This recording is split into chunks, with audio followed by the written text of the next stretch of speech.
Nosotros vamos a incorporar todo aquello que entendamos que es razonable, lógico y bueno para la región. Entonces, los presupuestos, como bien sabéis, no son un momento cerrado.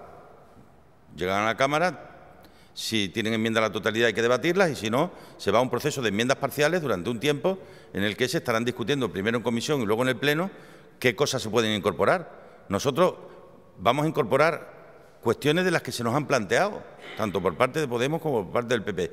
Definitivamente veremos cuántas se incorporan, de quién más y cuáles son los contenidos. Hombre, pero lo que nadie puede decir es que no estamos intentando hacer todo lo posible por mejorar unos presupuestos que a todas luces la Cámara dijo que eran mejorables, porque fueron tumbados. Entonces, esto no se puede entender si no se entiende. Punto primero, que yo no le reprocho al PP y a Podemos lo que hicieron, no se lo reprocho. No serían unos presupuestos que merecieran su confianza. Luego, en la negociación, cada uno pone lo que cree que es más importante, porque saben que una parte muy importante del presupuesto pues está ahí. O sea, hay que pagarle a los profesores, hay que pagarle a los médicos, a los enfermeros, a los auxiliares, hay que mantener abiertos los centros culturales. Sobre eso no se discute. Se discute sobre esa parte del presupuesto que puede estar más en relación con lo que cada uno entiende que es vital, ¿no? Bueno, pues de esas cosas que cada uno entiende que es vital, nosotros iremos incorporando las que podamos. Y la semana que viene, cuando nos veamos, decidimos el modus operandi.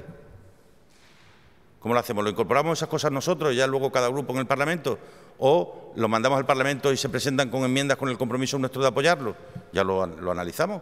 Cualquiera de las dos vías es válida, ¿no? Pero es que el incremento de la renta básica o de los mínimos vitales o la transición energética son aspectos sustanciales. No son adornos en el presupuesto, son de prioridad de políticas, el retorno del talento. O sea, eso no estaba en los presupuestos, se mete. ¿Por qué? Porque Podemos lo ha pedido. Y entonces, esas cuestiones son las que yo quiero que se sepan, que no se trata solo de aprobarlos, se trata de compartirlos.